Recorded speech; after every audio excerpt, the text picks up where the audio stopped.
Welcome to Monday Mythbusters. Today's myth that I am busting is hypnobirthing is not for inductions. So this kind of comes in two parts, first of all. So the first thing is, if you are hypnobirthing, it doesn't mean you can't accept an induction. So that's kind of the first part of the myth. And the second part of the myth is that hypnobirthing does work and can be used for induction.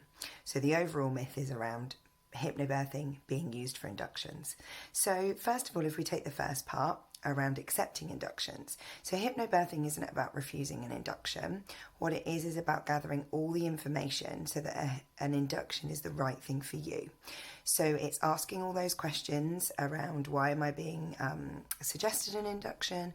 Why is that the safest for my baby? Are there any other alternative options to an induction?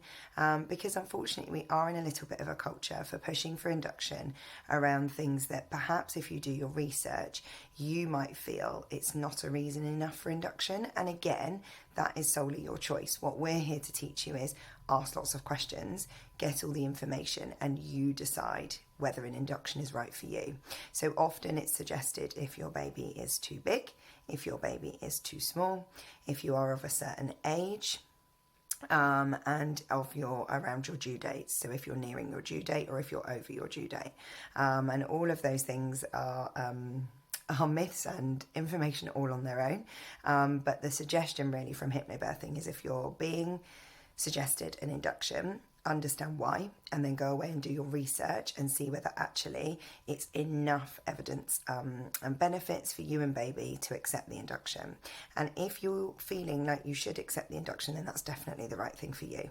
And then we get to the point of hypnobirthing being for inductions. So more than anything, hypnobirthing is so valuable when you have an induction, because an induction is a synthetic stimulation of your contractions and start of your labour, and often then more fake oxytocin and further induction methods are given to bring that labour along, move those contractions along, and sometimes then you will need further assistance as well.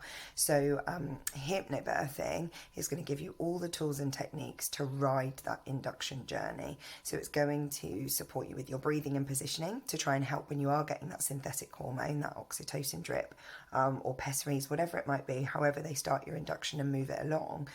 The things you can do to try and aid that in working quicker, faster, better, more efficiently, more effectively. So that's the first thing hypnobirthing will do. It's also going to give you loads of information about pain relief, because induction can often be a rapid intensity increase. So you might need that pain relief quicker or sooner or altogether because of having an induction. So it's understanding pain relief and again the benefits and risks of those, and doing things to help stimulate those hormones themselves.